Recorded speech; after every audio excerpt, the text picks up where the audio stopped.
Hey! This is JJ and Alex. I made a name for myself. I told you I won't be denied. As you wrap up your day, it's time to get your fix of the teams you live for and the sports you love. This is JJ and Alex, presented by G2G Bars on 97.5, the KSL Sports Zone. Man, I won't lie. Every day I ask Siri how many days until August 29th. I love to make it. sure. I love it. Literally, every day. And that's how anxious I am. And not even anxious, but just to go and give it our last shot. You know, here with Corona Reed, too. This is our last shot, too. So. What's up, everybody? Welcome in. It is JJ and Alex, 97.5 the KSL Sports Zone. Do you think Junior Tafuna asked Siri today how many days till game day? I don't think Junior Tafuna's ever asked Siri. He told Siri. I can't see in those big giant hands of Right, his. him just going, him holding the phone and saying, "Hey, Siri." I don't think so. You're going to wake my phone up. Don't do it. Hold on. Sorry. Though we used to do, back in the day, because when Siri first came out, and we used to do the thing where, because people are listening over the air, and we'd go, "Hey Siri, text mom, tell her I'm pregnant, send." and then we would see who would actually, if we get these grumpy people that are texting us back. My mom just got a text. What'd it say? You're expecting? Good news. That's great news for you. Asking Siri how far away the football season is, it's a moot point today, JJ, because it is freaking game day.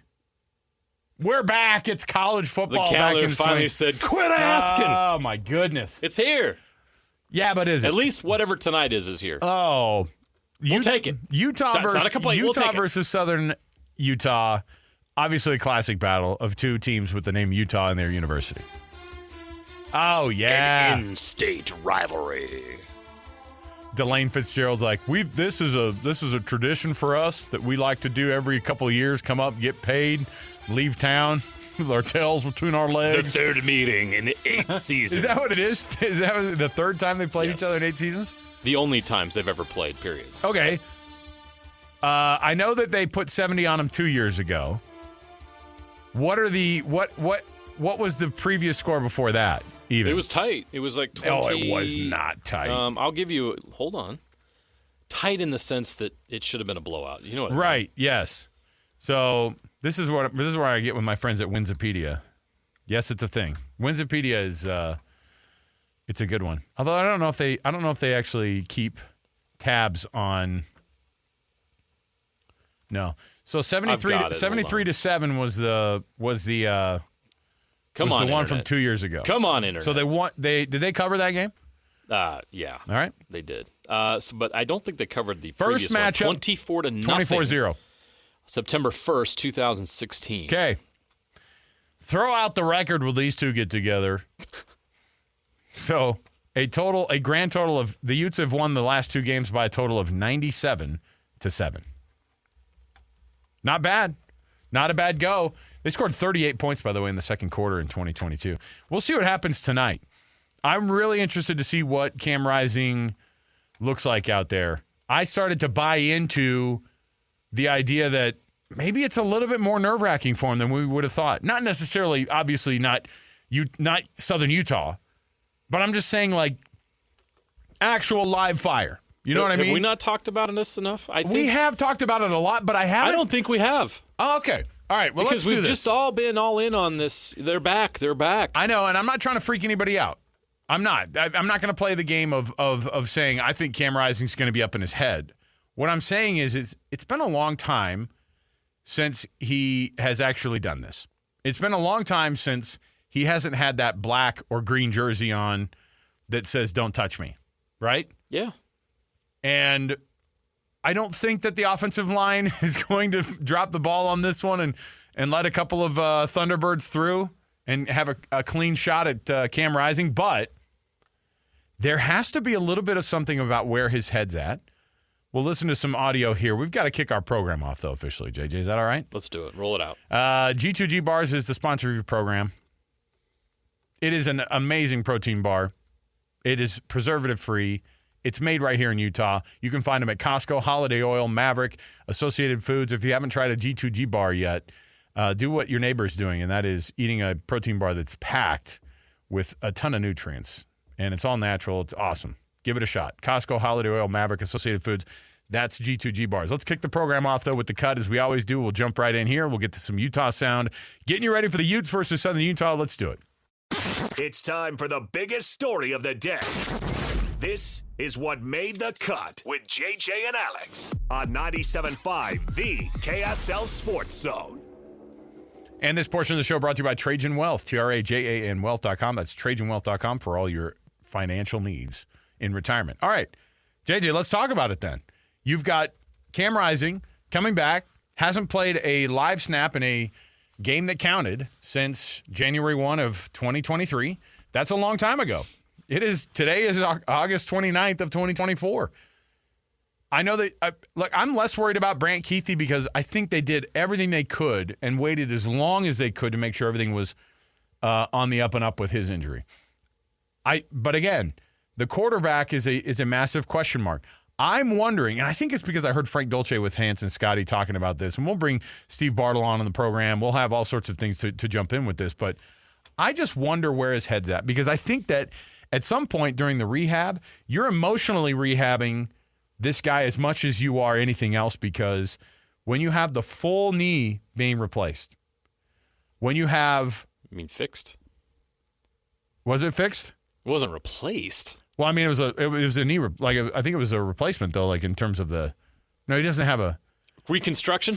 Yes, maybe that's what it is. I don't want anybody thinking like he was like 80 years old and he had to get like bionic. It's like a hip Oh, replacement. no, sorry. But, a reconstruction. Yeah. Yes. But it was clearly it was a significant knee injury. And it was all of it. It was like, we got to do everything. Yeah. And I just wonder where his head's going to be at when the first snaps happen. And what about when it becomes an opponent like Baylor next week?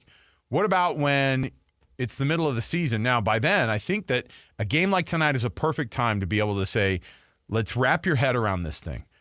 I don't doubt that Cam Rising is strong enough mentally to be able to handle this. But we haven't seen whatever version of a guy coming back from a significant injury and surgery and all those things and the rehabbing of all that. We haven't seen that version of Cam yet. We've seen all the other versions of Cam. We've seen the toughness. We've seen the side of Cam that is an absolute competitor. The question is, can he put all the stuff aside that may creep into your mind when you've had an injury like that to be able to be the best version of you, which is, supposed to be one of the, if not the best quarterback in the entire conference? Cam Rising is an elite college quarterback. He's a proven quarterback. He's a proven leader. We know what his resume is. We know what he's accomplished. But the last time he was on a football field, he shredded his knee, and he hasn't been back on it since.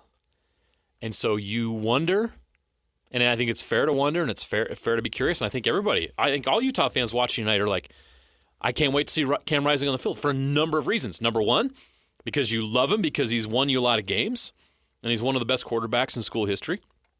Number two, you have a chance to do something special this year with him under center. Number three, you're curious what he's going to be like after missing all this time. And then Cam Rising is, as I say, elite, but he's also human. And as human beings, when we go through something that is traumatic, that can be difficult. And then how do you get over that mental part of it? You do the physical part. And I don't think that was hard for Cam to do the rehab and the physical part of getting back to being 100%. But he has not officially tested the mental part of it. You're going to have to go out there and prove to everybody, including yourself, that you can handle the mental part of that going back out there after you suffered a traumatic injury in a game the last time you played. And I think he can do that. And I think that's why tonight is important. For him and for everybody else to see Cam is back. Because until he's actually on the field in a game that matters and a game that counts, throwing touchdown passes, there's always going to be that doubt. We went through it all last year, and I think that's contributed to this. The lack of confidence. Is he ready? Is he ready? We were told multiple times last year, yeah, Cam's good. He'll be ready. Well, he never was. So is he ready tonight? I'm sure he will be. And once he gets out there and he proves that, then everybody's going to take a big sigh of relief, and there's going to be some of that wonder, maybe even some doubt, replaced with enthusiasm and excitement for what's to come because Cam Rising is officially back and he's himself again. Yes, he has to go out and prove that tonight. And I think that's why a lot of us are going to really be interested in watching. And he's got to not only do that, but he's got to prove he can do it at a high level. And I think that people want to see him go out there and do it and just absolutely do it at the same level that he's been able to do it so far in his college football career. And then get out immediately. And be done by halftime. I love how people ask that too. It's like, okay, so when you go in and then you guys are up by a lot, and then when you come out, how's that going to be? I mean, he actually was like, we got to score a lot of points before that, but we'll get to that piece of sound. This is what Kyle Whittingham said about Cam Rising's readiness, because it's not just, I think the physical aspect, it's all taken care of. All that stuff has been done. All that work has been done. It's about whether or not he's there mentally, and I'm interested to see how it goes. Here's what Kyle Whittingham said about the readiness of Cam Rising. He is going to be very judicious in his running, and we've had, ad nauseum talks about that. And he's going to be a guy that really picks his spots and, not trying to fight for that extra yard when, there are situations where, end of game or whatever, where he's going to need to go ahead and throw it in there. But preservation is the key with him as far as when he decides to tuck the ball and run it. Very little QB run game. You're not going to see a whole lot of QB run game. He's right now functioning as well as he ever has. His arm strength is back. The leg feels great. Just no limitations. I mean, he's ready to roll. There you go. However, be judicious in the running. Why? Because it freaks everybody out. Because their entire season relies on him staying healthy, staying clean. It freaks everybody out. And here's what Cam Rising actually said, a couple of things in the media availability this week. And now that they're just a few hours away from kickoff and getting things going, he's not worried about how much he's going to be limited at all. He was asked about it, and he's more concerned about just making sure that he's playing his game. I don't like to focus on that. We got to go out there and score a lot of points in order for that to happen, so we got to be focused on what we need to handle first, and then if we can get everybody in, that would be great, but that's not our focus. Hey, Cam, when are you guys going to get Isaac Wilson in the game? Jeez. Is that the question? Was that the question that was asked? It almost sounded like, I can't worry about that. We got to throw a ton of points in there, man, before we even start thinking about that. If you see Isaac Wilson by halftime, things went really, really well. And then that's something we can talk about after the game. But I think you really have to start from the first second in that first drive, and really we'll learn a lot 5-10 minutes into that game. Here's what else he said, and I think you should be excited about this. I bet this is the most talented group he's had around him. You tell me if I'm wrong, at least at the wideout position for the Utes. Here's what he said about that. Just having depth, having multiple guys that can go in and make big plays. When you have that, usually it's going to make you be able to run any type of play you want at any time. So just having that ability is going to be special. Okay. He's got a lot of weapons. I know that they're trying to figure out the running back thing. We know that they've said that. Here's what Witt said about the running back situation. I do think that whoever goes in there, they're going to give some opportunities. I don't think they want to do the by committee thing for long. And if this is going to be an extended tryout, great. But let's see how they do first game. But they have a lot of running backs who are going to be able to do a lot. Witt's not necessarily worried about whether or not they have enough guys to be able to do it. Even though we don't have a clear-cut RB1, it's not the end of the world that we don't have that, but we have the two tiers of running backs, like I mentioned, towards the end of fall camp, where Mekhi Bernard, Jalen Glover, Mike Mitchell have been in that first group, and then we'll see the vast majority of the playing time. You'll also see Dijon Stanley get some touches during the game, and then Hunter Andrews has been a really good addition to the running back group, will add value, and then Charlie Vincent, Mr. Reliable, that is such a weapon for us on special teams. He's one of the mainstays on special teams, but that is the room that we're working with, those 6 guys. Like I said, that first tier has separated itself from the second tier, with the exception of Dijon having a package of plays that he'll execute. Look, that's four running backs they mentioned, including a special package put together for Dijon Stanley. Is that, you think that's they're not planning on a quarterback run situation, but maybe some direct snap wildcat situation? Exactly? How do you build up a package for a guy who's like kind of listed as the fourth? Okay. Get him the ball in some way. Get him out in open space. Andy Ludwig likes They've got some loves things the jet designed sweeps. and drawn up. Awesome. They'll get him the ball. It won't be many. I mean, remember what they did with Nate Johnson when he was a freshman? Yes. Something similar to that. Okay. All right. He talks about Brant Keithy as well, and we'll get to something that Brant Keithy also brought up. But speaking of guys who are coming back, and I know you probably heard Hanson Scotty roll out their number 2 and number 1 players on there, 60 and 60, and it was Brant Keithy at 2, and it was, not surprisingly, Cam Rising at 1. Here's what Witt said about Brant Keithy coming back. He's a weapon for us, and he's looked great in practice. We have been intelligent with how we've used him. We have given him a few practices off here and there just to make sure that we don't overdo it. He is arguably, one of the top 2 or 3 receiving tight ends in the nation. He's a tough matchup for defenses, and when you look at that position room is loaded. We got 6 guys that could maybe start anywhere in the Big 12. Okay. We talk about Cam Rising back in the mental aspect. Same for Brant Keithy. He's got to do the same thing. He's got to go out and prove the same thing, that he can get back to being Brant Keithy that he was before the injury at Arizona State. This is a big night for Utah. Now, this is not – everyone's like, oh, it's Southern Utah, and it's an FCS opponent and all that kind of stuff, and they're not playing Florida, they're not playing Michigan like they normally do. Who's that? What voice Doesn't is matter. that? I don't know. I don't know. Utah fan? Aren't you offended by this? This is like when my wife does. Skeptical guy that just Does your wife have a voice for you, by the way, when she does your impersonation? Yeah, it's probably like, damn. Yes, every husband has a voice that their wife does for them. This is what I sound like when I talk. Okay. And I'm telling you, I gotta drool while I do it. Yeah, I mean, there's probably some skepticism out there about what are we learning from this? This is dumb. Why don't they play Florida? Why aren't they playing Georgia in the opener? I mean, this is really good for where Utah is at right now, with a lot of guys coming back from injury. I think there's some years where it would be great to have that big time game right out of the gate. I think this is good for this team, for what they're trying to accomplish, and for who's coming back and getting back in the mix and getting comfortable again, especially mentally. This is perfect for this Utah team, and it'll be really fascinating to see what they're like with all these guys coming back from injury. We haven't talked about a lot. Lander Barton's coming back from injury. Oh, yeah.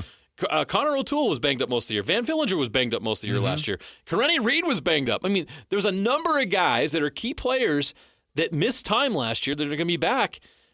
How are they? Are they better? And I expect a lot of them to be, if not all of them.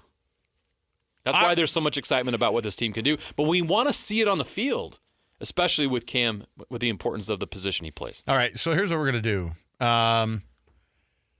We've got a lot to break down still today, of course. There's so much to be able to jump into and to dive into. This Utah game tonight, though, if you're a Utah fan, what's your level of expectation? What is it that you want to see? Do you want to see Cam Rising play the full game and kind of just see and get all that work in? Or do you want to be one of those people that sits back and goes, okay, I want to be able to see that guy go in, they're up by 5 scores, bring him out of the game in the third quarter. Is that the version you want to see? What's the definition of success of Cam Rising being back tonight? Or is it just like, if they have a 24-0 victory over Southern Utah that they had back in 2016, for example? Yeah, and that's not going to fly tonight. The expectations of this team are too high to struggle. Okay, hold on. I guess I don't care who this has nothing to do with Southern Utah. Nothing to do with Southern Utah. I think Delane Fitzgerald's doing a great job there. He got an extension.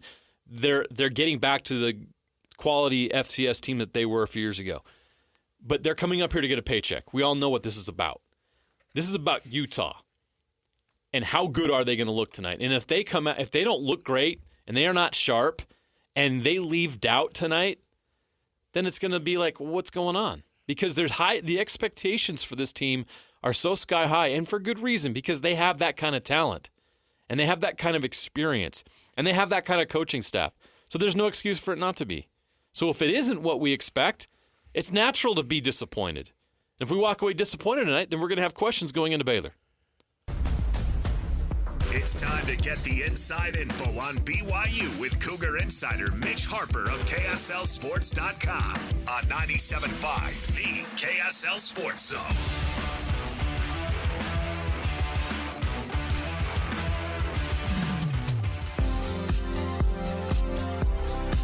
A lot of respect for their players. I know they got some turnover and getting some guys going, but what you know with consistency that they have in the coaching staff with their head coach, they'll be able to get their guys ready to go, and we'll get their best shot Saturday. We just got to make sure that they get ours. Welcome back, everybody. JJ and Alex, 97.5, the KSL Sports Zone. We are prepping you for all sorts of football going on this weekend. Of course, starting tonight, the University of Utah firing off against Southern Illinois. Against Southern Utah. BYU against Southern Illinois. I have a lot of Southerns in my head. A lot of directional schools week one. A lot of directional FCS schools. And so what BYU and Utah are playing directional schools, and Utah State's playing some guy named Bob. Hey, Bob, you come play a football game with us this weekend? We just want to see where our team's at. What, Bill wasn't available? You got to play Bob instead? Bob Morris, yeah, Robert Morris. Extra points if you know where Robert Morris University is. Pittsburgh, Pennsylvania. There you go. I did my homework. By the way, now what's their mascot? What's RMU's mascot? Just the Bob. Just a guy named Bob. The Robert Morris. Just the guy. Roberts. Joining us on the program right now, he's our BYU insider, and he also is our lead college football simulator of all things college football 2025. Boy, the sim game has blown up, Mitch. We'll take some credit for it because faking our way through a fake game to get us to these real games has actually worked for us. It's actually helped. But I think it was, why did people love that simulation of BYU and Southern Illinois? Is it because it was so dang close and so many points were scored? Oh, I think the visual first. I mean, I think that just they were desperate for football like all of us. We're ready for this thing. But yeah, that story just it popped too on the website, and there are a lot of people that text me and hit me up said, "I love that simulation." I just think people are clamoring for football, but also they just don't know what to feel about this BYU team going into week one because there's just so many unknowns. We feel like we maybe know this team's going to be better, but is it going to be what it was last year? I talked to Keanu Hill yesterday, BYU tight end, and I asked him about how he's about the pressures of getting off to a fast start because he acknowledged last year the team felt down after that Sam Houston game. They were disappointed, and so there's a little bit of urgency to get out to a strong start, and I just feel like that pressure is also carried over to the fan base because they hope it's not a Sam Houston game. They want to just see a strong performance. They're going to win against Southern Illinois, but how's it going to look? How's it going to play out? I think that's why going back to the video game, why I think people just kind of wanted to get a feel and they hope and pray it doesn't play out like that. Well, whatever the result is, the quarterback at BYU is going to play a big role in what that is. But the problem is we have no idea. But Aaron Roderick says he knows, and it's clear-cut at quarterback after his statements and putting, reading some of the tea leaves, Mitch. Who do you think gets the start? I think Jake Retzlaff gets the start. And the thing is that I don't know if it's completely clear-cut. I mean, obviously the coaches got way more intel, and they saw every snap, every rep. And Jake, he did have 15 spring practices where he was better than Gary Bohannon. And you put it all together over the course of the entire year, you can maybe then make the case for clear cut. But still, I think you should factor in Gary Bohannon in some capacity. And, if the run game's not working, if that passing attack is struggling, consider going to Gary Bohannon if it does, in fact, be Jake Retzlaff. BYU once, Jake Retzlaff, though, I do believe from what I've seen this whole year, he has gotten better. And particularly in fall camp, passing the football, he has done a lot better. And I feel like, there's reason for optimism that they can be a more effective passing attack team. And what was noticeable, too, in fall camp was BYU was very willing to go to the quick hit, passes to the receivers. Last year I thought that could be an option where they could turn that into their run game, where you're just doing those quick hits, 2-3 yards, but move upfield. Whereas you're just getting stonewalled at the line of scrimmage with your running backs. Turn your passing game in some extent into a ground game where you're, in a 2nd and 6 rather than 2nd and 11. So I thought that was noteworthy. And Retzlaff had great command of the offense too in camp. And now, still, with all this said, I mean, I still have, modest expectations at best for him. I still think that there's an opportunity for someone like Bohannon to should be having chances to play.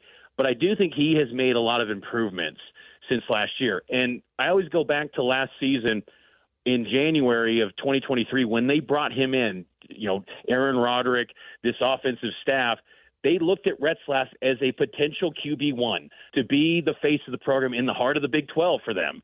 And so they want to play that out. I did also think it was noteworthy, too, that Roderick, point blank said the eligibility piece was not factored into his decision in this, which I thought was interesting commentary, because if all things are equal, you do go with the younger guy, because if Retzlaff does hit this year, it gives you more momentum going into 2025 that you feel like, hey, you got a QB1.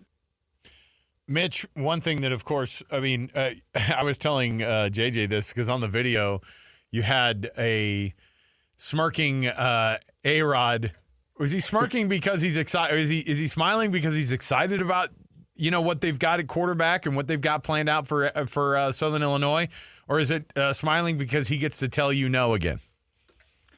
Probably the latter, that he gets to tell us no again. And you know what? And I think that I'm curious to see, on Saturday how maybe loose BYU is. Because again, is it a smile of nervous? That it's like you feel like you still don't have the complete answers. And he himself, Roderick, has said throughout camp they're not going to be able to say anything until they prove it on the field. And that's what's so interesting about this BYU team, is that so many times you've fallen into the traps of, okay, this has turned the corner in camp, and then it doesn't materialize in the season. I don't think anyone's giving them any praise, and rightfully so, from what was seen in camp. Now, there were good things.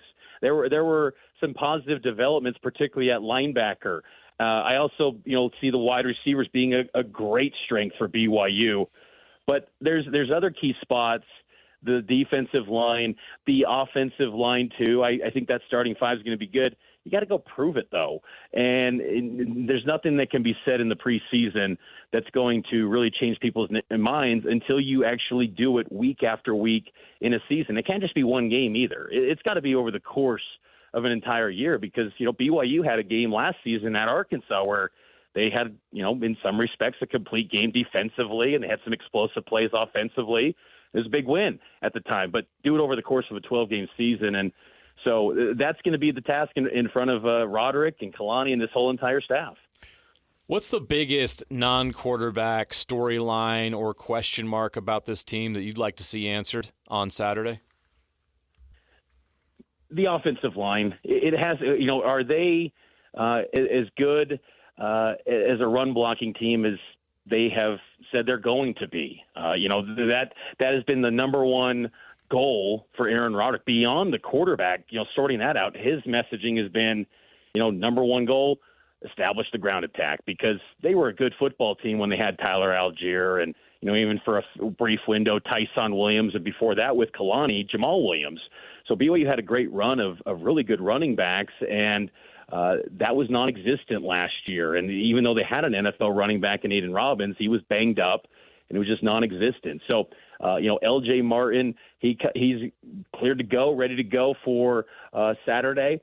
And, BYU's offensive line has got to dominate the Salukis, because Southern Illinois, they are a team that they shouldn't pose a threat to BYU. But one thing that is interesting about them is that they come from the best league in the FCS, and they play teams in their league annually that are kind of built like, group of five or maybe low-end P4 offensive lines like North Dakota State, South Dakota State. Those are good football teams. We're going to see North Dakota State tonight against Colorado, and they're only an underdog by about a touchdown. So the trench play in the Missouri Valley is pretty good. It's comparable to group of five programs.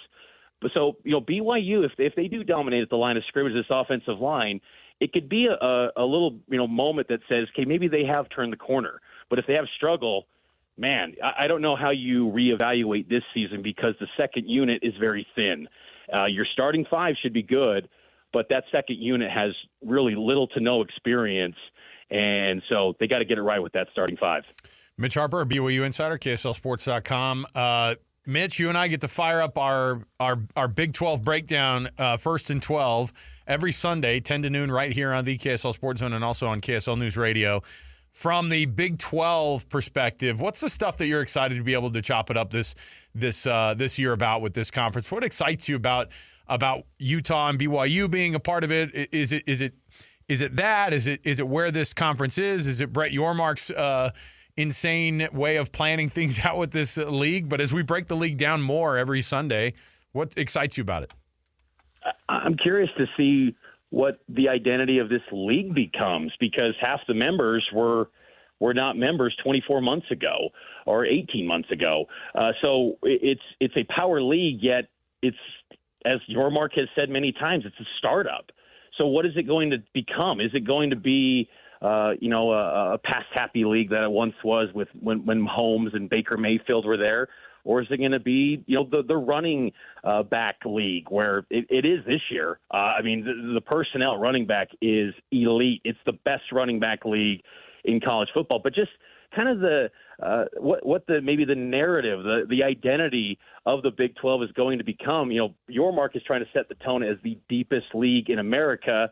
I don't know if I buy that necessarily, but it's pretty impressive that your 16th team going into the season is Arizona State. And I know Arizona State's not great, but still, that's a program that they could, win 6. You could draw up a path where Arizona State's winning 6, whereas other Power 4 leagues, your seller is Vandy and Indiana. You're not drawing up much for those teams. So there's really not a terrible floor in this conference. So the identity is going to be interesting. But I also think, too, the chase for getting 2 bids into the playoff.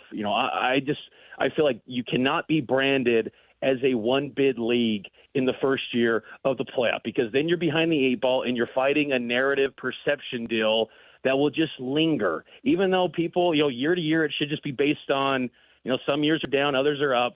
But that'll be an ongoing perception battle that the Big 12 will face. They have to get 2 teams into the college football playoff. And if they don't, that's just going to be a bad look where people are then going to say, well, they're more like a group of 5 than they are P4. Mm-hmm. So it's critical for these 16 teams to find a way to get 2. 3 would be incredible. But if they get 2, that'd be a solid start in year 1 in the 12-team playoff era. Mitch, we're excited about it, man. This is it's such a fun time of year, and the anticipation is killing us. That's just how it works every year. So we're looking forward to it, and we'll catch you on Saturday, and we'll break it down there, and we'll break some bread over some Tucanos up in the media area. Can't wait, guys. Looking forward to another great year. It's gonna be a lot of fun. Take care. There you go. Thanks, Mitch. Harper, everybody. Yeah, let's go. Let's get it done. Let's get it going. It feels. I'm really fascinated by this BYU team. Yeah, I don't know what to think. With Utah, it's a different deal because we have such high expectations of them and their experience and the talent and all that kind of stuff. BYU is in this different place where there's no pressure on them, right? Because they think everybody outside of their locker room thinks they're not good. So how do they deal with that? How do they play that role? And can Kalani tap into some of what Kyle Whittingham used to do when he was up at Utah and really get this team fired up to prove people wrong? If they do, what a great story that's going to be. And, that would be great. Let's take a quick break. We'll come back. We've got more to go around the corner. We've got our Would You Rather. We're going to chop it up with Adam from Beehive Meals again. By the way, we have our Hercules Hero of the Week that we're going to be giving a shout-out to next hour. So you don't want to miss that. Speaking of next hour, we also have Steve Bartle, our Ute insider for KSLSports.com. One of the newest members of the KSL Sports team. Cannot wait to have him break it down for us again. More to go around the corner, 97.5 the KSL Sports Zone. Listen, everybody! Real-life hypotheticals to get your brain churning. As JJ and Alex ask, would you rather? All right, everybody, welcome back. JJ and Alex, 97.5 the KSL Sports Zone. Oh, my goodness. Would you rather? Brought to you by Quantum Fiber. Your life moves fast. Quantum Fiber internet is faster. Move up to tomorrow's speeds today. QuantumFiber.com. That is QuantumFiber.com. All right. I love this. So would you rather? We throw these out there. Scenarios of which one you'd rather have. You only get one. I don't know. I get people that without fail, I get tweeted at. Somebody will go, well, that's a dumb question. They should win both, and it's like I'm saying we're playing a game here. You only everybody. get one choice. We got a 5-minute radio segment here. Let us have some fun. Look, if you're talking about guaranteeing a win against BYU or guaranteeing a win against Oklahoma State, I'm just going to say I'm going to guarantee a win against both of them. You stink, okay. and I don't like you. Play the game. Come on, man. So you can only get one of these, JJ. All right. Week 1 of college football or week 1 of the NFL? Week 1 of the NFL. It's What's not your even close. problem? How are you saying it's not How close? many great matchups are there in week 1 of the college football season? Name them. Go.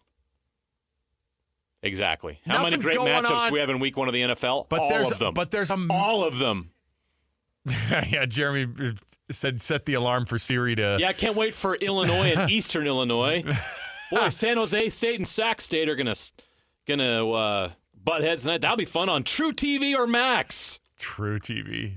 So did I? Hold on. No, I think I still made don't- my point. No, it's the NFL. It's not even close. I enjoy a Saturday of planting my butt. Of watching Well, it doesn't- Northwestern State versus Tulsa. Get out of here. Stop. Who's the Northwestern State? Alcorn State and UAB. Who's the UAB? Pop of your the, popcorn who's now. the UAB of the NFL? I Commanders. get it. Look, I get it. I get what you're saying. It's just that I just get more excited about college football than I do about the NFL overall. I know the football's better. From a football standpoint, I know intellectually the football's better. I know it. And listen, the NFL plays 17 games in the season. And every game, you really don't know how things are going to go every game. But college football is a love affair that I've had my entire life. We already know the two teams that are going to win a national championship either or. Okay, come And on. it's not. We're not even officially into week 1 Why yet. would you be so cynical as to say that we already know how this Do you thing's do going to that go? in the NFL? Do you know the Chiefs and who else? And the Chiefs came this close to not making it last year. You know what's funny is you have They weren't great last year all who the has time. the best odds in the I know in the Rusty NFC? heard that and he's storming down. I know. He's coming to get me. I told Rusty, I said, you should take heart because everybody's all. When the Broncos are talking about Zach Wilson making the 53-man roster, I think you guys are going to be okay in the AFC West, bro. Yeah. I think they're going to be okay. I don't even know who the favorite is in the NFC. Don't say your Cowboys. They're not. Okay. I wish. Niners. Oh, yeah. Despite their wide receiver issues. Yeah. Too many mouths to feed in San Francisco. That's the problem. Covering the Utes better than anyone else. This is Ute Insider Steve Bartle of KSLSports.com on 97.5, the KSL Sports Zone.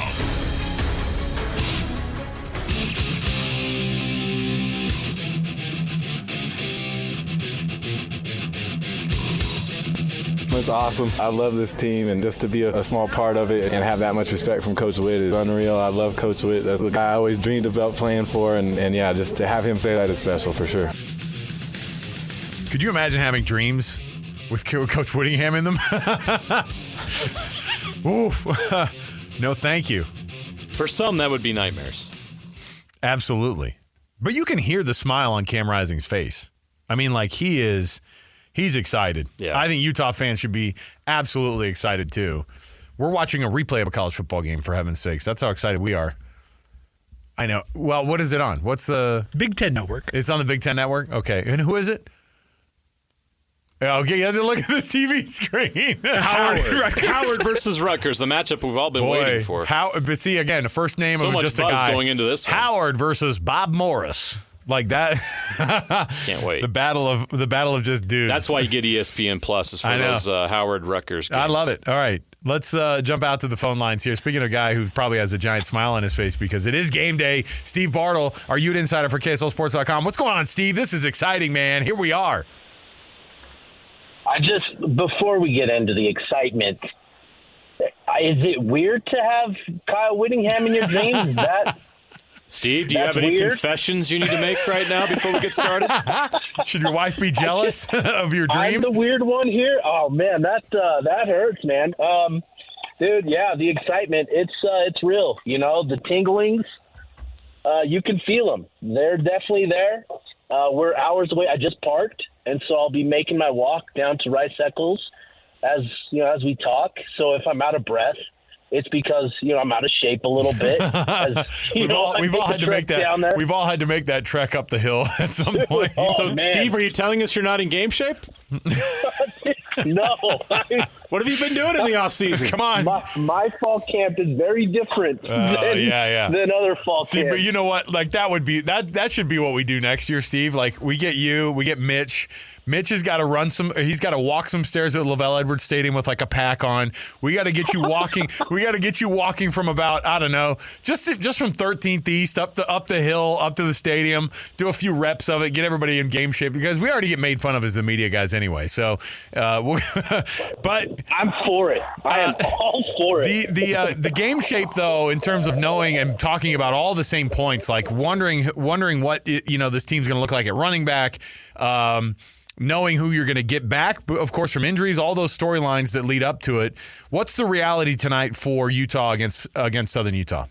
Yeah, I think tonight is going to be interesting, right? We've talked a lot about the team all off season, and those certain position group battles, and some of the guys that have to emerge. And we've talked about this game, and just how much of an advantage Utah has in this game. And you look back over the years in these FBS and FCS matchups, and Utah's taking care of business and won comfortably. And I just think, in these types of games, it's important to keep in mind that, coaches aren't necessarily looking to score on every single play, right?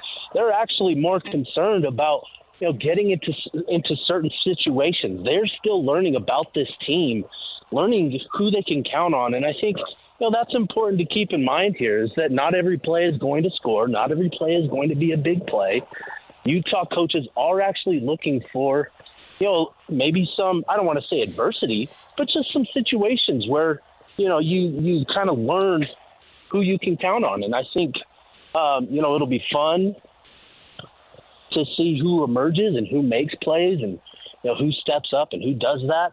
I think that speaks to the talent, right? Utah coaches aren't going to, not want big plays, obviously. But I just think it's important to keep that in mind, that there is more to this game than just running up the score. This is, a tune-up. And when you're in a tune-up type of matchup, you're looking at breaking the game down into smaller pieces, into smaller areas of focus. And I think that'll be important for Utah because as much as we've talked about the familiar faces returning this season, there are a lot of new guys. And, coaches need to get a feel for, who's ready to contribute and that sort of thing. So, tonight it'll be exciting to see, the Cams and the Brants. But there's still a lot to learn about this team as well. Let's talk about Cam Rising. We're obviously going to be very focused on him, his first game back in quite a while after overcoming some injury. I have no doubt that physically he's ready. How about the mental side of things? We've talked about earlier in the show. What do you think, Steve? Is there still a mental aspect that Cam Rising's got to get over and get out there and feel comfortable? It's been a while since he's been out there, and last time he got hurt. Yeah, I do think that's obviously kind of the next step for him, right? You could hear it when we spoke to Cam and we spoke to Brant, that these guys are just like, man, we're just ready to get on the field. Like, we're to that point now where it's just like we've done all that we can do up to this point. Now it's just getting back on the field in a game situation and going out there and doing it. And I think that's just kind of where we're at. They're ready to take that next step, sort of break through the wall, right? And I think, with those two, and with Cam specifically, for him, it is going to look a little different, right? In terms of what we know Cam to be, in terms of the quarterback that he is, right? He ran for 500 yards, I think both of 2021 and 2022, thereabout. And he still has his leg attached to his body. He's still going to be able to run when he needs to. But I just think seeing that and adapting to that and being more judicious, being more aware of, what's going on around him to keep him upright, to keep himself upright. I do think that's going to be an important part of not only tonight, but over the next couple of weeks. So I do think that's going to be important. And the thing with Cam, right, is what makes him so special is his mind. When you talk to coaches, when you talk to Ludwig, they rave about his ability to identify a defense and know what to do, where to go with the ball pre-snap, and also communicate that what he's seeing on the field with Ludwig in game situations so that they're on the same page. And I think, that's that more than anything else is what makes Cam so special, is his IQ, his football acumen. And so getting on the field and, doing it in live situations, I think is going to be, the next big step for him tonight. Steve, one of the things that obviously keeps coming up is the running back situation, but try to put yourself at a couple weeks down the road here, because tonight feels a little bit like it's going to be, and maybe even a little bit next week. I don't know. Kyle Whittingham wants these guys to kind of try out a little bit to try to be the guy. I'm assuming that they don't want to stay running back by committee. So in a couple of weeks from now, who do you think is going to be the person that they lean on the most to get the most touches at that running back spot? Yeah, I've talked about him all off season. He's been my pick to be the breakout kind of guy this season, and that's Mike Mitchell. I think he has that sort of ability and potential. He's just got to get out into these game situations and do it. And I think, with him, with his size at 6 foot, he got up to 217 pounds this summer, just through sheer hard work and living in the weight room and that sort of thing. Like, he really embraced the work ethic required to be good this offseason. And, Quinton Ganther talked about how much he matured this offseason from when he first got here last summer. And I think that's a big thing for him, or has been a big thing for him, and is what's put him, in the conversation so prominently with Mekhi and with Jalen, who are also guys that have the utmost trust of the coaches, that have earned it, that have, sort of proven themselves as well. So, I do think Mitchell will be the guy to, ultimately emerge, because that's been my belief all off season. And, I've heard everything I've heard up to this point still gives me confidence that that's going to be the case. And I think with him, he's not only 217 pounds, he's a former track athlete that ran sub 11 second 100 meters. And when you get below that 11 second threshold, you've got some big playability. So I think it'll be interesting to see how quickly or how long this takes. I do think Utah still wants, regardless of who or if someone emerges, I still think they want to use, all three running backs, just like they did in 21 and 22. And I think this running back room, it sets up really well for how Utah wants to utilize that position. And I think Mitchell taking that next step in his game is very important to that. I don't think Kyle Whittingham's hyped up a player in camp more than Dorian Singer this fall. Would you agree, Steve? Yeah. And is it for good reason? Utah fans are not familiar with this guy unless they watched a lot of Arizona football 2 years ago. He didn't do a lot at USC. I'm sure there's a story behind that, but what can Utah fans expect to see from Dorian Singer? What is he capable of? Man, yeah, I'm with you there, JJ. I can't remember the last time there's been this.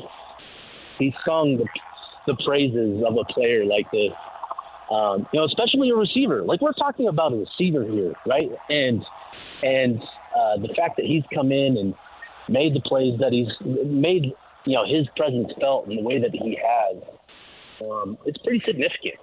And I do think there's a lot of legitimacy behind it. Utah, when they recruited him out of the transfer portal this cycle, that was their message. Their message to him was, hey, we're bringing you here because we want you to be the Dorian Singer of 2021 when you were at Arizona, or 22, whatever the season was. We want you to be that wide receiver one for us. We want you to be that 1,000-yard receiver. And how you doing? I'm good. How are you? Good. You have to say hi. I do. I couldn't not say hi.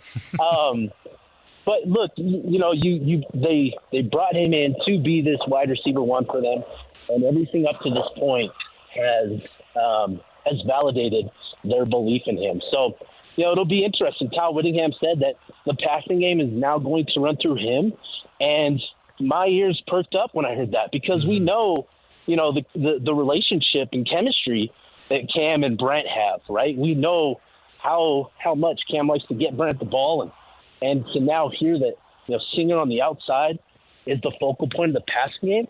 I'm interested to see what that looks like.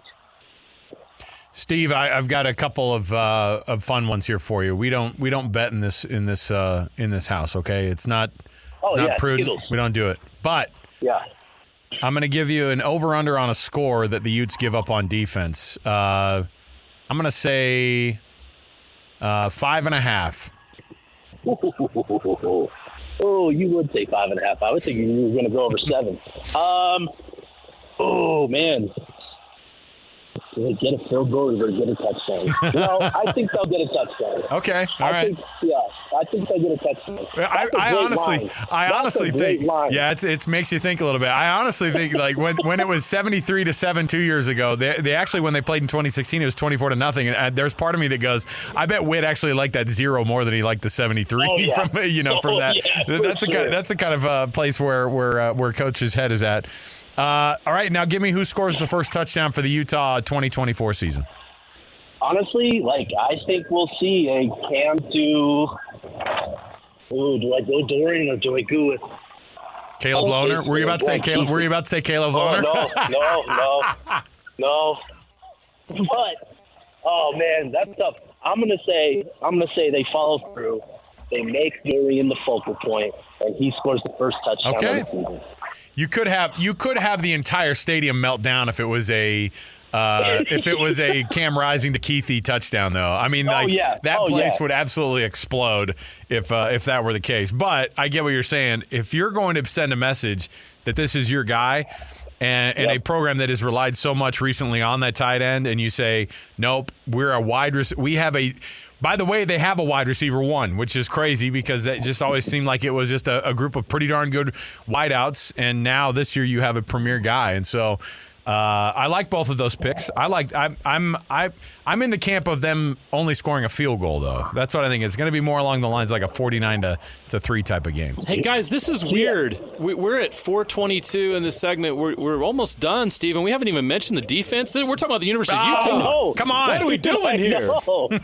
Kyle Whittingham's got to be rolling over in his grave. What are we doing? Oh, you can't kill Kyle during the show. I just did. Steve, we got to talk defense. I got to ask. Let's start with Lander Parton.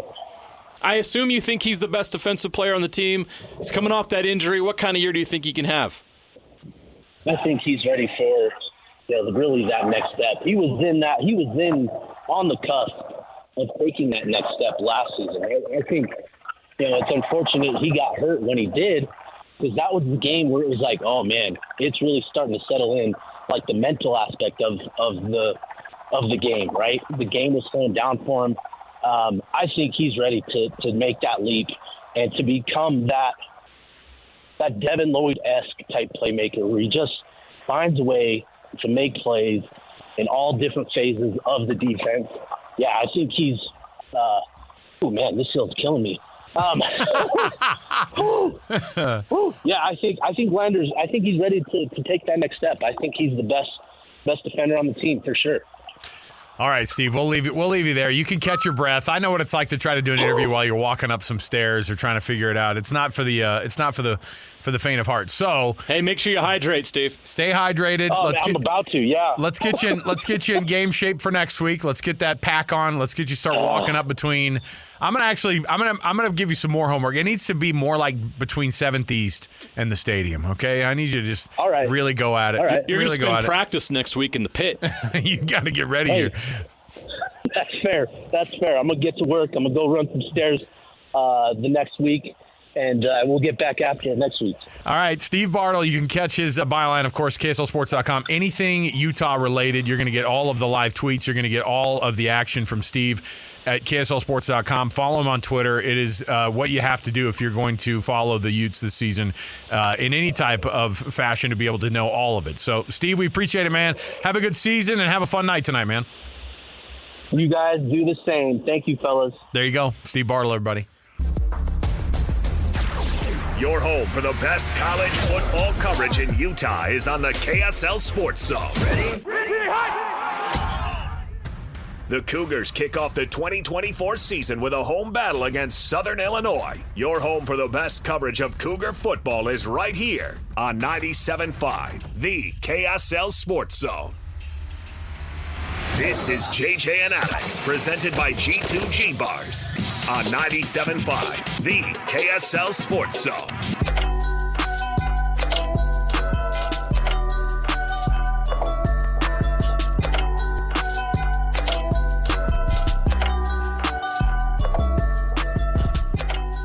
What's up, everybody? Welcome back. JJ and Alex, 97.5, the KSL Sports Zone. Jeremiah Jensen to my right. I'm Alex Curie. Thanks for being with us today. It is a game day. At 6 o'clock, starting at 6, you're going to be able to get Ute pregame coverage right here on the KSL Sports Zone. Sounds good to say it, doesn't it? Oh, it sounds great. Instead of all this. Let's go. Hey, let's call up one of our insiders, ask him who the starting quarterback is for BYU again. Fire it up. Come on, let's just get it going. Any update today? Do we know who's starting? Let's get somebody in here and let's talk a little bit about what it's like to have Cam Rising back. We haven't done that yet. Hey, Brant Keith's back this year. Hey, is he? Wow. Yeah. Haven't heard that. No, we're ready for some fresh storylines. We're ready for some football. And I know JJ and I were talking about this in the break because it's like inevitably you get so excited about this first game, and it might end up being a dog score-wise. But for sure. We will have stuff to talk about. I mean, our first Football Friday of the season is tomorrow. Riley Nelson and Sly are going to be able to break down actual games with us, an actual Utah game from tonight, and then we're going to be able to preview Utah State and BYU. So it's a legit Football Friday tomorrow. We're going to be doing it, by the way, down in Lehigh because the Bingham Miners are taking on the Lehigh Pioneers. Is that right? That's correct. That's our Game Night Live game of the week. Lehigh, probably the biggest challenger to Corner Canyon this year in 6A for the state championship. I'd like to hear that. And Bingham is really strong in the trenches, so it'll be a good test for Lehigh, and we expect a great ball game. Okay.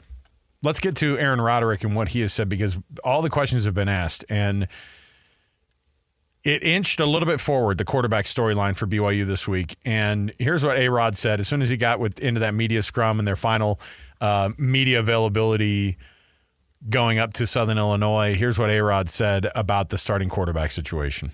We're not going to say what we're doing again because I want Southern Illinois to have to prepare for both guys. But I will say that what I hoped would happen during camp, that someone would separate themselves enough to be the clear starter, that we feel like that's occurred. We'll have a starting quarterback Saturday night and expecting good things. Hey, you know what? They're going to have a starting quarterback on Saturday night. You mean they're not just going to... They're just going to go out there and snap to nobody? LJ Martin, your starting LJ, quarterback. You're the guy. We couldn't make up our minds. They will have a starting quarterback. Now, my question is this. Man, I won't lie. Every day I ask Siri how many days until... I was going to say, it was Junior Tafuna getting involved Somebody, what, Junior Tafuna getting involved in this? The rivalry never ends. I know he said the rivalry was a big one for him this year, but no. But let BYU speak. Here's the thing about A-Rod and the whole quarterback situation, because they really could actually roll it out and you not know who it is until the first snap happens. I mean, both quarterbacks are going to be out there. You know how it is. You've watched the pre-games. They go out there, 4 quarterbacks go out there and throw and warm up. So you're not really going to necessarily know. You'll have quarterbacks go in and take some snaps as they are out on the field and running a little bit of some team situation that they do. They just do a couple walkthroughs, and they'll have multiple quarterbacks do that. Yeah. The question is Kalani going to, when he goes on his weekly pregame with Greg Wrubell and Hans Olsen, is he going to say, here's who the guy is? Or is he going to say, you'll have to find out when we kick it off? You have to find out when we have that first snap. At this point, why would you not wait until this? Just wait until the first. At that point, it's kind of fun, right? We wanted to know Greg what it wants was. A scoop. Greg wants the scoop in his post-game and pregame conversation. Yeah, so, Greg, I understand that. Hope you get the scoop, but I think it would be really cool for them just at this point. Just let's surprise everybody. Yep. Although, I mean, how surprised are you really going to be when they roll out Jake Retzloff as a starter? Yeah, and I'm leaning toward that as well. Now, this one is one that I didn't know a ton about, except for that, it's been coming up. People have been wondering about it. But the eligibility question about, I didn't even know this was in question. And obviously that would make that. Winning now. Win now. College football is too competitive to think that far ahead, and there's too much turnover in this game. Schedules, every week's a great opponent, so we're not thinking at all about down the road. You got to win now. Okay. Let's go. So there's another hint. Yeah. That comes into question because, okay, you're not going to start Gary. He's a senior. I mean, this is his last year. So they're going to start a junior. Okay. But we'll see Gary. And at some point, you're going to need Gary. That's the odds, right? That's how this works. How many teams get through a season without a quarterback missing at least one game due to injury? Yeah. Even 2 years ago, when Utah made a run to the Rose Bowl, Cam missed a game. Yeah. So you're going to need both. I wonder what the packages are they're going to have baked up too, because they're going to have something dialed up just for him.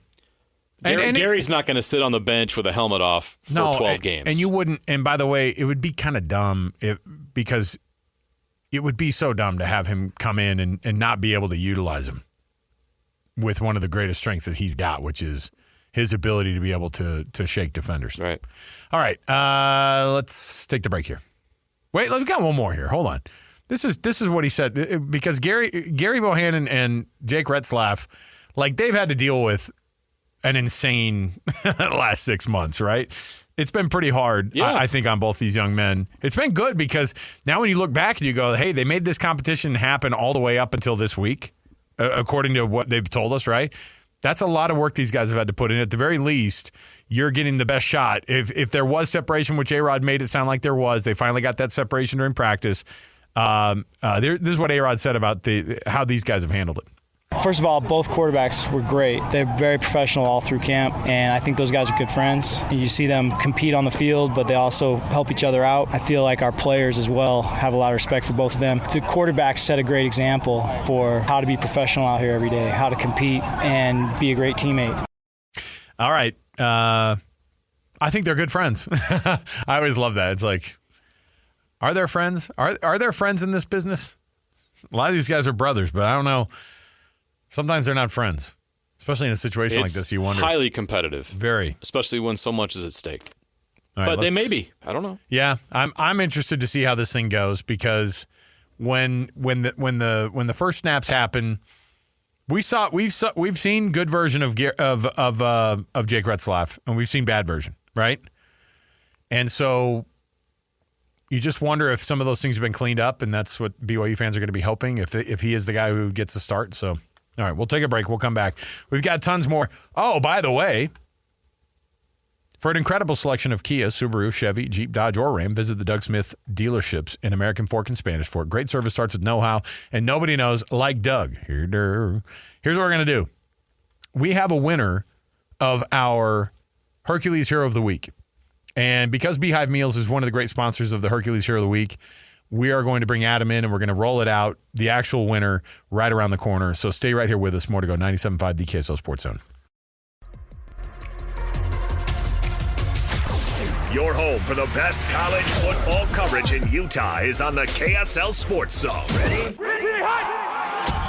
It's a Thursday night opener for the Utes as they welcome in Southern Utah to Rice-Eccles Stadium. Your home for the best coverage of Utah football is right here on 97.5, the KSL Sports Zone.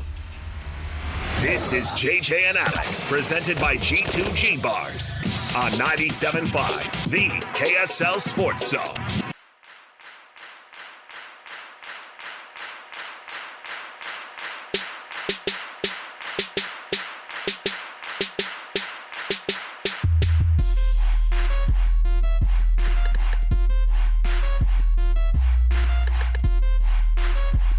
All right, everybody, welcome back. JJ and Alex, 97.5 the KSL Sports Zone. Thanks for being with us today. Yes, it's a Thursday, but it is a freaking game day. All right, so let's get going.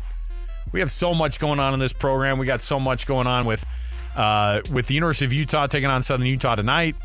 Football Friday officially across the station starts up tomorrow. And then Saturday, of course, you have BYU and Utah State firing up their seasons, not against one another. Utah State against Robert Morris, and then BYU, of course, taking on Southern Illinois. The Salukis coming to town. Is a Saluki a dog? Is that what we figured out? It sure is. Because I think you have... Not just any dog. Well, what is it? What's a breed of dog? Well, I know, but I'm just saying, like, what family is it in? Is it a husky of some sort? Saluki is a dog breed. It's a standardized breed developed from sighthounds, dogs that hunt primarily by sight. See, it is. It's like where the red fern grows. It was once used by nomadic tribes to run down game animals. Because you couldn't have two huskies. You can't have Northern Illinois be the huskies and Southern Illinois be. I mean, they're both dogs, but you got to figure it out. Right. Come on. Here's what we got. We have a couple things to jump into here. Very first thing is the college football storylines. This is, in fact, Cam Rising's second stint with the Big 12. I know you knew that. Now, the first one was not very long-lived, right? But there are pictures out there of him. There are pictures out there of him in Texas in a Texas uniform throwing football, right? Yeah. And he was recruited by Oklahoma. Wasn't he committed to Oklahoma? Yes. At one point? Committed to Oklahoma, ended up Texas, comes to Utah, saves the world. Certainly. Right. There you go. Now, this one's an interesting one. When you think about Stanford and Cal having to make their first year in the ACC workout, how much they taking on that? I mean, they must be paying them out big, right? This first year in the ACC, just be able to cover travel costs. Right. $0. Hopefully the lights are still on at Stanford and Cal. No, listen. Well, at Cal, they're in debt already. All right. UCLA has to pay them. That's right. UCLA has to give Cal the calamoni tax. Yeah, calamoni. I love it. But Stanford does have the largest endowment of any university in the country. I think they'll be able to figure it out. That's why it's laughable to me. People are like, "Do you think the Olympic sports are going to go away?" Stanford's like, "Not here. That's all we do, man." That's their bread and butter. Remember the 1,000 NCAA championships that we've won? They have that massive endowment. They don't have to worry about football money. That's right. So, and then, of course, the realignment stuff is going to be a big one. Hyping up a team like Colorado is also just it's par for the course here in the Big 12.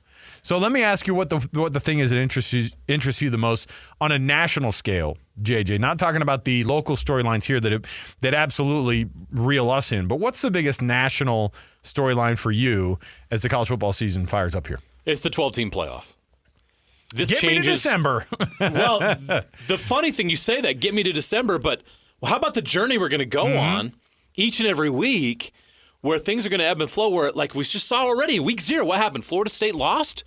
The team we thought was going to win the ACC, ranked 10th in the country, has already lost. Oh, yeah. But they're not eliminated. So can they work their way back? Think about the way that the NCAA tournament works with basketball. Yeah. We have first 4 out, next 4 out. There's going to be some version of that. We now have bubble watch in college football. Of course. And there's going to be absolute mayhem when a team gets in from the SEC or the Big Ten that should not be getting, or 2 or 3 that should be getting. Like I said, there might be a 3 or maybe even a 4-loss team from the SEC that sneaks in the back end. Ooh. A 4-loss team. Well, they really challenged themselves in the non-conference. The SEC, it just means more. Of course, that's what we're told. The committee's told that. I told you when we were on vacation. We were in South Carolina, and the guy was wearing an SEC sweatshirt. Yeah. What a nerd. And I was like, so who's your actual team? Pac-12 tattoos? The Pac-12 tattoo. People regret those now Rest or no? in peace. Do people regret those now? They have no regrets. You think I care? No regrets. No regrets. Oh my gosh. Well, but you just have to get the Big 12 one next to it. Or what you have to do is you amend it. You make it a Pac-12 champion. Can you turn the word Pac into big? No, you make it Pac-12 champion, and then of course if they win the Big 12, you got to get the same XII, thing. don't you? Yes, the Big you do. 12 doesn't use the number 12. No. They use Roman numerals. Well, it's a conference of academics. All right. Don't make a joke. Don't you dare. That Oklahoma and Texas legacy. All right. It's all about the grades. Let's get to Adam here on Beehive Meals. And now Adam is here for a very special moment because we're actually going to read for you the nomination and the winner of our Hercules Hero of the Week. We do it every Thursday, and Adam from Beehive Meals just happens to be here. Our winner this week, Rob Nolden. He's the Hercules Hero of the Week. It was nominated by Colton Spencer. Rob is an outstanding human. I love the start of this one. He's a coach. He's an assistant for multiple teams in the soccer league in West Jordan, all of whom for which he volunteers. He will regularly stay late into the evening to hold clinics for players looking to develop their certain skill sets. He'll come to the fields on Saturdays, even when he doesn't have games, to talk to parents and players about growth, development opportunities. Goes above and beyond with the other coaches, helping them out as well. He does this all because he loves the game and he loves the youth of West Jordan. Rob gets himself a $50 Visa card from Hercules Credit Union and $200 of credit at Beehive Meals. You can nominate your favorite youth sports volunteer. And these are the great stories that we get to hear every week, JJ, are people like him, like Rob, who are just phenomenal examples of developing our kids. We know people who are absolutely helping your kid. Right now, as I speak, my kids are at practice. And some volunteers are there, a dad, a mom, a team mom, somebody helping out. My son's coaches are missing the Utah game tonight to coach my son's team. Look at that. See, that's part of it. That means a lot. And so they get that. You can go to KSLSports.com/contest and nominate your winners. Adam, Beehive Meals jumped on board with this, and it's an awesome opportunity. You guys have been helping out in the community, and it's been a cool thing to be able to give people that $200 credit every week with Beehive Meals. It's so fun. So we appreciate you guys doing that. Yeah, first, congrats, Rob. Yeah. That's cool. I love it. He's a great human. I think everybody knows somebody like this who's doing something for their kids or has done something for their kids for years in the community. And so we've been talking Beehive Meals all day with Adam, and the Beehive Meals, there's one in my crock pot right now as we speak because Thursdays are some of our most busy days at my house. Mm-hmm. The fall is some of the most busy time. If somebody wants to get started and get kind of going with this, what do you suggest? When you go to the website, they have the menus on there. How do you get somebody started with Beehive Meals? Yeah, so first we're an e-commerce company. So everything that we sell is online at beehivemeals.com. And we try and make it as simple as possible, but there is a little bit to know. I mean, first off, you want to check out the menu. Our menus rotate every month. So that means what was on August menu is going to be different in September. Today's really our last delivery date in August, so we'll be getting into September as early as next Tuesday after the holiday. How are you? How are you able to offer so much variety? We have over 150 meals, and it's a lot of testing, a lot of trial. That's tough. Some of them don't make the cut. Some of them don't make the cut, and you have to eat those at home, and that's a shame. Well, you should see the testing that goes on. I would imagine. When we introduce stuff. Are you looking for any volunteers? Come on down. So I mean, even little things. So we have our base menu, and you learn the favorites, the customer favorites, right? Yeah, I was actually, between us, I was really nervous when we introduced. Like having a rotating menu, because you'll go to your favorite restaurants and know I'm going to get this every time. Yeah, and people kind of count on it. Mm-hmm. But that variety is also a huge part of it. Like my kids don't want to eat the same thing all the time. Right, that's a big thing in my house. The feedback we received, like we allow families to try stuff that they normally wouldn't by themselves. You know, you're cooking things that you wouldn't normally cook. Like for instance, we've got a Mississippi pot roast on last month's menu, and this next month's menu, there's like an apple cider pork roast. So you get to try a variety of different things. And the Mississippi pot roast, by the way, a little bit of spice, but my kids all eat Takis. Like, is there like? Yeah, they're so cool they're all trained up on the. They liked it when they ate it. They're like, oh, this has got a little spice to it. And I'm like, yes. I mean, those pepperoncinis are awesome in that. Yeah, it's a spice that we're not probably familiar with. Sure. Here. So I liked it a lot. I've got some beef corn mac leftovers at home too. The great thing about this is, the portions are so big that you have some leftovers, or it's good the next day because it's fresh, good food. Yeah, and that's I think a good point. We sell our meals in 3 different sizes, anywhere from 3 to 4 servings up to 7 to 8. So I believe both of you have our bigger ones, just based on the size of the numbers in our home. Thanks a lot. But, and I'll point out, so we we do our smaller. We've got me and my wife, and then 4 little kids that don't have very big eaters. So we usually do the smaller. But when we want to do leftovers, like it's honestly an awesome thing where our meals are so versatile that you can eat them. Say, let's take carne asada. Mm-hmm. You'll do tacos one night, and then nachos the next. And so we'll purposely plan on nachos or leftovers. I feel like when I do best on eating healthy, it's when I'm eating leftovers Yeah. the next day. I'm not like getting to lunch or getting to work and be like, okay, well, what am I going to do? And you run to the next fast food place. Well, JJ and I have been talking about the weight that we've lost this year, and it is a big deal to have the protein. The protein's a huge part of it. And all of these meals so far have been able to tick all the boxes. And this works with what we do. Because the balance and the calories and the protein, you're not just eating junk. You're not eating processed food. You're eating a good balanced meal with a lot of good stuff in it. Go to beehivemeals.com. Check it out. KSL Sports Zone.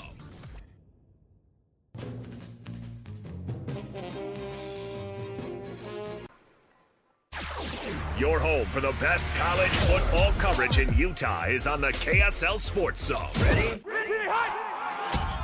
It's a season-opening home game for the Aggies as they welcome Robert Morris to Maverick Stadium. Your home for all the play-by-play coverage of Aggie football is right here on 97.5, the KSL Sports Zone. This is JJ and Alex, presented by G2G Bars on 97.5, the KSL Sports Zone.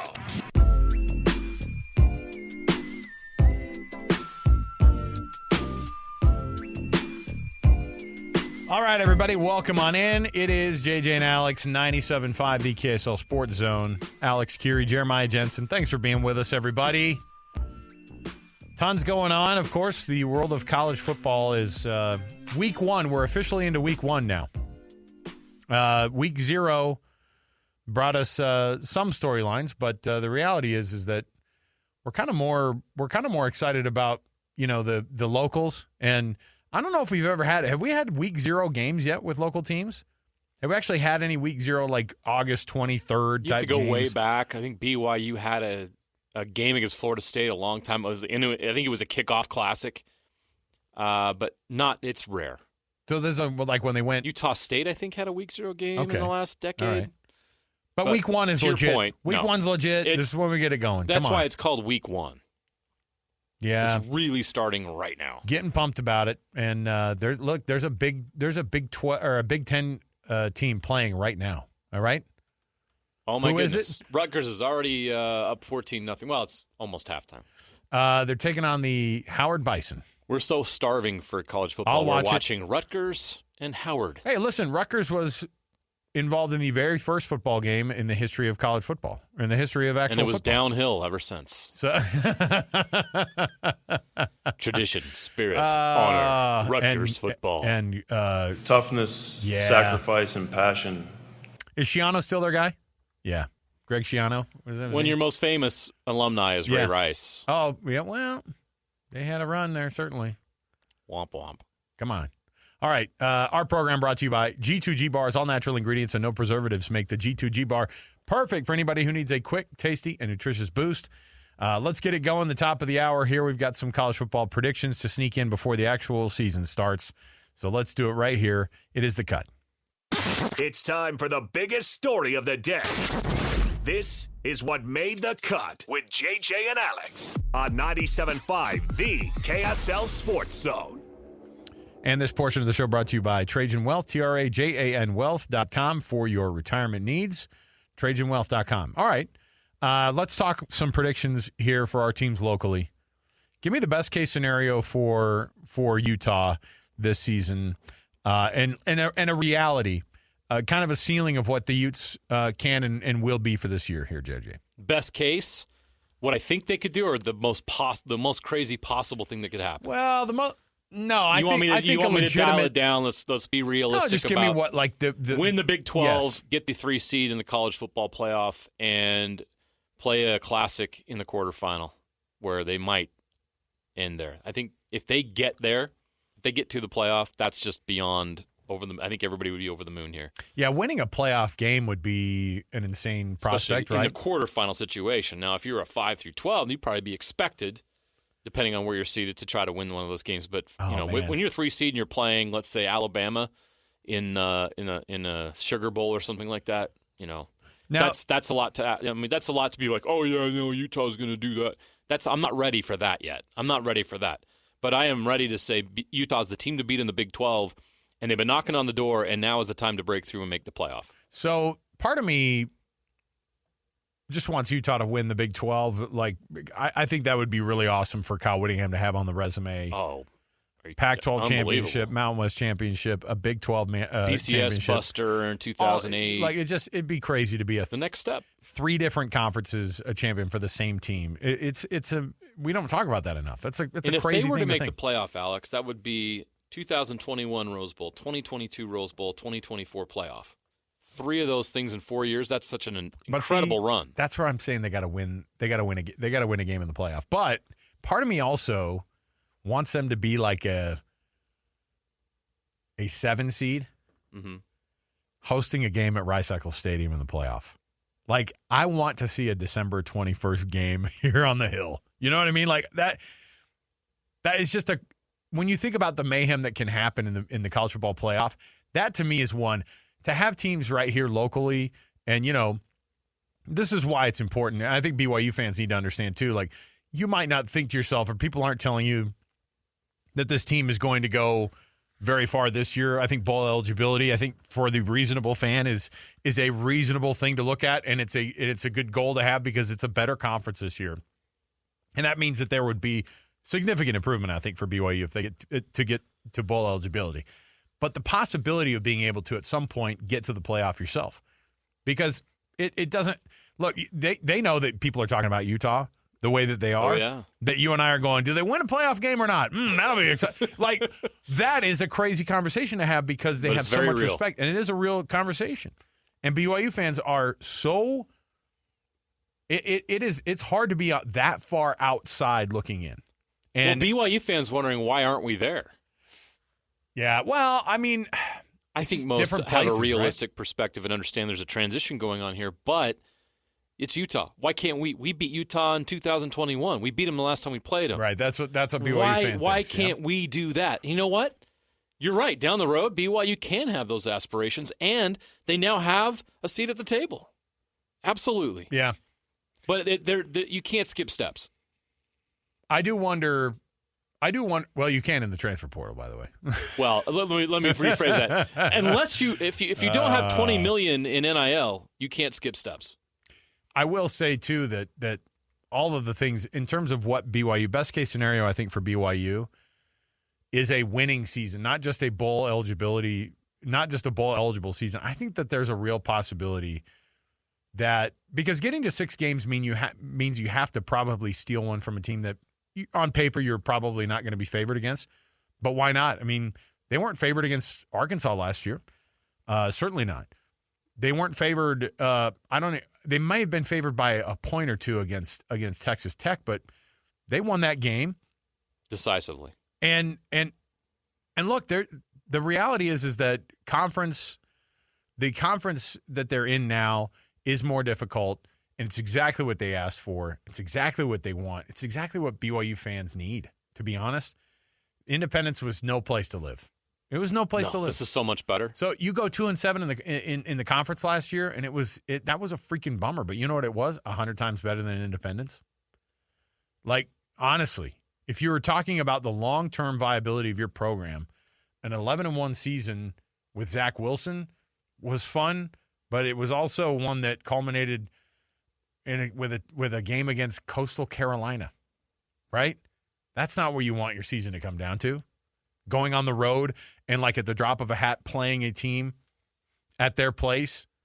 And, it was COVID on top of Independence, by the way, gave us that, right? So I think that a 7-5 season for BYU, there's a possibility there. I could draw that line for you somewhere with them actually having a really strong showing in the out-of-conference games. I think going 2-1 is going to be crucial for that. Obviously, yes, they got to steal. They have to steal one from either Wyoming or SMU. And the reality is that SMU, if they could steal that one and then go up to Laramie and do that, if they're 3-0 going into that, then a 7-5 season is not out of the realm. And you should absolutely look at that and think that, okay, what's your version of improving this year? How about just going even 4-5 in conference, right? Winning 4 games in conference. I don't think that this is the year that they have a winning record in their conference, but maybe it is. Maybe we don't know. Well, maybe we have no clue what this freaking team is actually bringing to the table. You actually, in order for your scenario to play out, that's exactly what has to happen. Because if you're going to win 7 games and you were 2-1 in the non-conference, you won 5 conference games. And that is my best case scenario for BYU is if the quarterback takes care of the football. I'm not asking for any more. I'm not asking for Jake Retzloff to set records or be dynamic or anything. Wait, do you know something about the quarterback that we don't? Turn over the football. Oh, jeez. BYU on that alone can get to 6-6. I'm looking at the schedule right now, and I think they go 2-1 non-conference. I just think it's too much to ask that team to go down and win at SMU and win at Wyoming as well, like on a Friday night, the week right after. Yeah, it's not so okay. Then even if they beat SMU or found a way, that's such a trap game at Wyoming that makes me a little nervous. Anyway, but you get beyond that, if you were to win 5 conference games, and guess what? If you're going to get to 5, you've got to beat a Kansas State or an Arizona or Oklahoma State or a UCF or a Utah. Yeah. You're going to win. You're going to get 2 top 25 wins in that process. That's an amazing season for BYU to go from 2-7 in conference and 5-7 with all the angst about what happened last year to the next season, 7-5, 5-4 in conference with 2 top 25 wins would be a remarkable step forward. So BYU ended the season last year on 5 straight losses. That takes a toll. Yes. Right? Because you're talking about when was the last time they actually had a win? What was the last actual game that they won? Texas Tech, right? Am I wrong? Which one was it? I don't know. But either way, we're talking. Let me correct myself. They didn't I think have. I was wrong. It was basically not a win in the entire month of November. No, it was Texas Tech. It was Tech. Texas Tech was on the what last date? win on October 21st at home. So they haven't won a game. They didn't win a game the rest of the season. Correct. So it was another month plus that they went without winning. They are dying to get that W and that feeling again of a win, because you know how it is in those locker rooms. It's dead freaking quiet. And that stuff snowballs, and you start having doubt. So you cannot have doubt in the game of football. They ended the season at any level. Right. They ended the season with that dead quiet locker room 5 weeks in a row. And that's the kind of stuff that wears on you. That's why Connor Pay is like, we were embarrassed. That's why these players are going, we are going to come out there and we're going to pop some people in the mouth, because we want to be back to that feeling again where we're dancing in the locker room and the water's flying, right? Yep.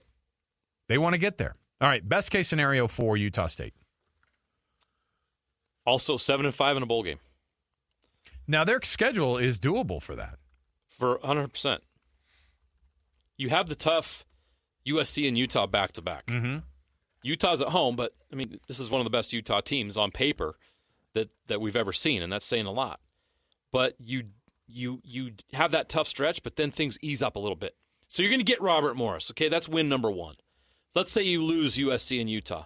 I think they're good enough to go to Philly and beat Temple. Temple's not great, okay? They have enough talent.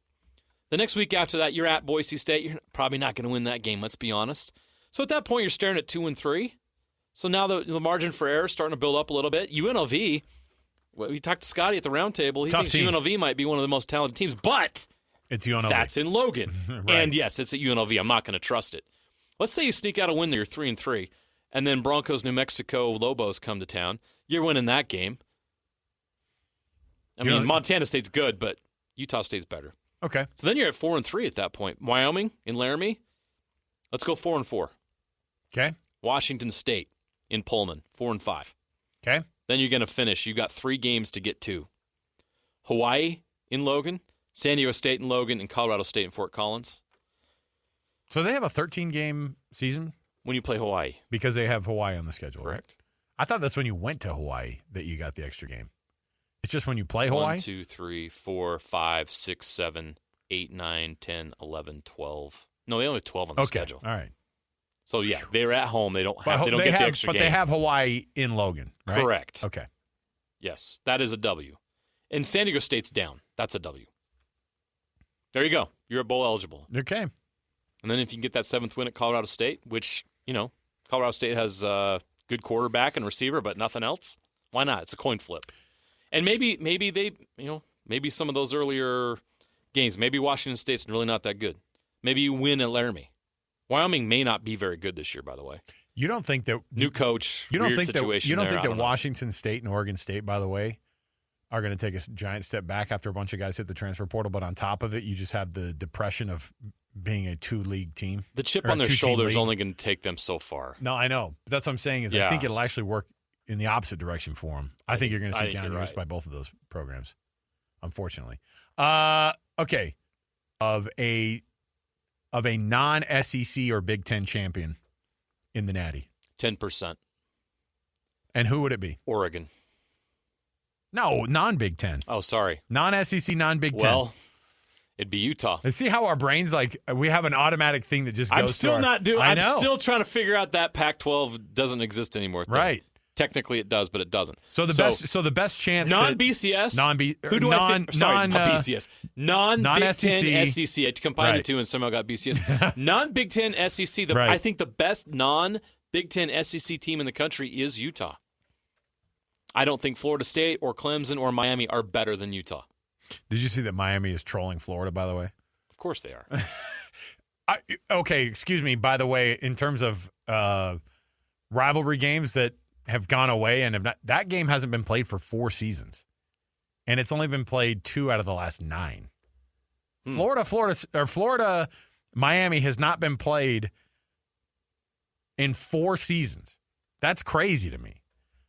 But again, you get into a weird spot when you are not in the same conference and you're trying to build schedules that were going to be friendly to you getting in the college football playoff. That's how you see rivalry games kind of go away because scheduling for that purpose is absolutely something. It's absolutely a thing. Try to make it a little bit easier on yourself. But now you can play that game, you can lose it, and you can still make it to the college football playoff. Sort of. If you're an ACC team. All right, joining us in the studio right now, Adam from Beehive Meals. Adam, we've been chatting all day about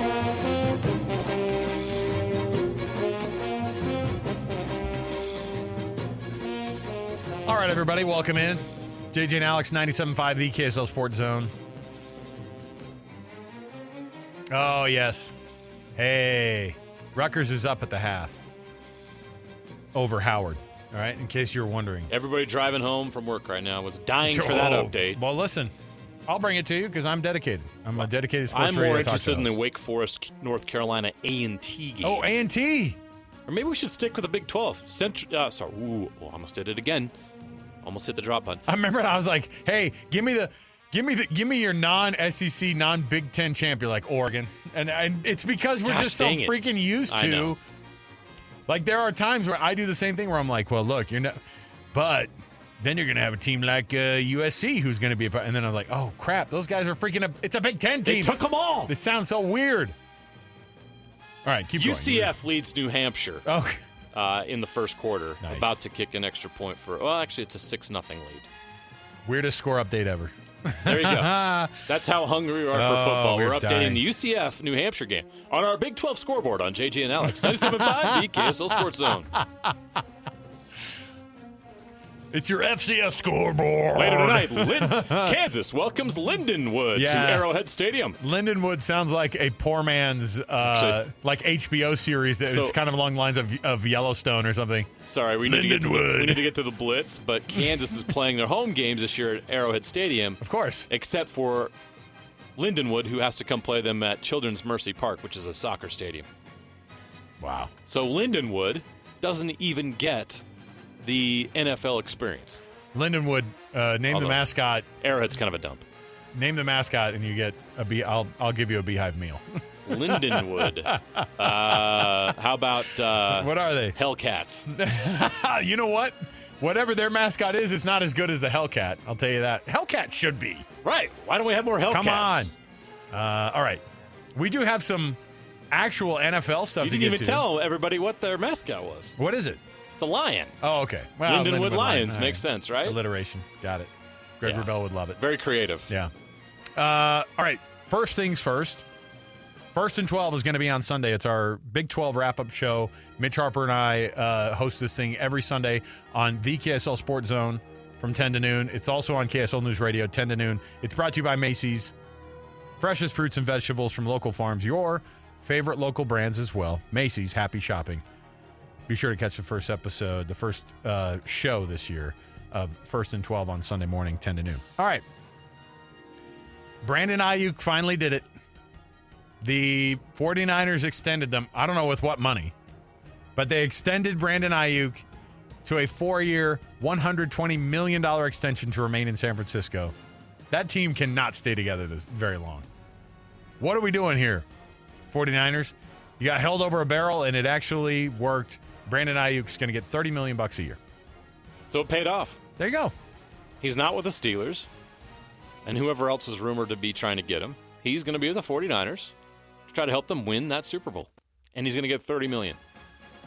Holding out pays off. Holding out does work. We've noticed. The Vikings, BYU fans, not good news for former BYU quarterback Jaren Hall, who's been waived by the Vikings. And they signed veteran Brett Rippon over Jaren Hall. The Vikings hope to keep him on the practice squad, but, you know, in the league, it's a hard thing. They know that they waive you and they give a chance to maybe get onto a roster somewhere else. But the Vikings have waived Jaren Hall. I hope I hope somebody picks him up on waivers. And even if they don't, I hope he goes somewhere else. Because what a middle finger. Like, you're on the roster, and they decide, Brett Rippon's better than you. So we're going to bring him in. You can go be on the practice squad. I'd be, screw you guys. Serious. Go play for somebody else. How disrespectful. Okay, so I am fascinated to see how this Tom Brady experiment on TV is going to work, okay? But it's been made even more complicated because the NFL is limiting Tom Brady's broadcasting access because of the pending Raiders ownership stake that he has going on. If you may have forgotten, Tom Brady is trying to be a part owner of your Las Vegas Raiders. And he's not permitted to attend in-person or online broadcast production meetings and may not have access to team facilities, players, or coaches. That's all part of the fact that if he's going to be a part owner of a team, you don't want him divulging the secrets to the team that you own. Strange thing. I get you want to be a part owner of a team, but you just signed a $35 million a year deal with Fox. Maybe you hold off on the team ownership for a minute. Or just don't do the TV thing. Like, how about Tom Brady just figure out what he wants? Instead of just trying to do everything. Give me that. Give me that I'm franchise. joking. I want to be a broadcaster. Give me that. I'm joking. I want to own a team. I'm joking. I know. It's like I want to do a roast on Netflix. I'm really joking. Oh my goodness. All right, we'll take the break we get here. it, Tom. You can do everything, but pick one. Oh my goodness. Oh, I did want to sneak this one in though. This is about the Jets. It's a Jets story. And I don't believe anything that comes out of New York or about any of this. I think this is a red herring right here. Okay? This is fake news. But according to an NFL agent that will not be named, Aaron Rodgers is not a team player. What? And the Jets are in quote complete disarray. Yet they're the favorites in the AFC East. That's how much the AFC East is in disarray. Don't tell me Aaron Rodgers is a narcissist. I don't believe what? you. He's only into his own thing? He does things how he wants? Never heard of him. So complete disarray is what the news is. I think that's fake. That's just so on brand for the Jets. Complete disarray. You could say that at the beginning of pretty much any season for the Jets. Yes. But nothing different, just a bigger name. Yeah. All right. By the way, Tyler Huntley released by the Browns today. They were trying to trade him, couldn't work it out. Jeez. He's looking for work too. So okay. Keep our eye on the locals in the NFL. Hope to keep them in the NFL. All right. We'll take the break. We've got more to go right around the corner. We'll wrap things up before we get you ready for the Utah pregame right here, 97.5 the KSL Sports Zone. Wrapping up the hour with our picks for the best and worst moments on today's show. As JJ and Alex want to hear your best and worst of the day.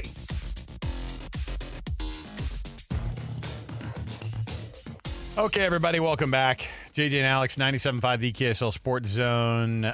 Short time here as we're going to be passing the studio over to the Utes pregame show right here. Your Utah pregame show. We're going to get you ready, get you excited about some college football that is firing up in just over an hour. You heard me right. Just over an hour away from college football starting Music to here my locally. ears. Oh, yeah. There are 5 straight days of college football, though, We get today. You get tomorrow.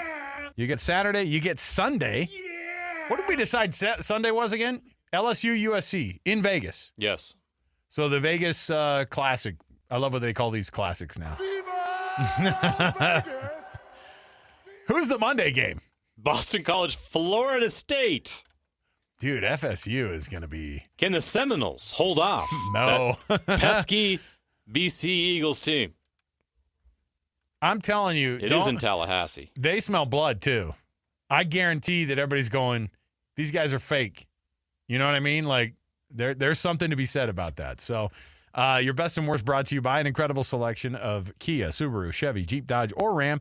Visit the Doug Smith dealerships in American Fork and Spanish Fork. Great service starts with know-how, and nobody knows like the Doug Smith dealerships.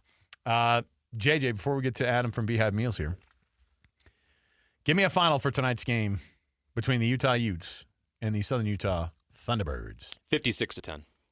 10 points, double digits?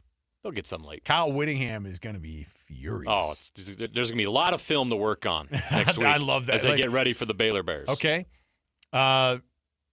True or false, Cam Rising will throw more than 3 touchdowns. 3 touchdowns or more?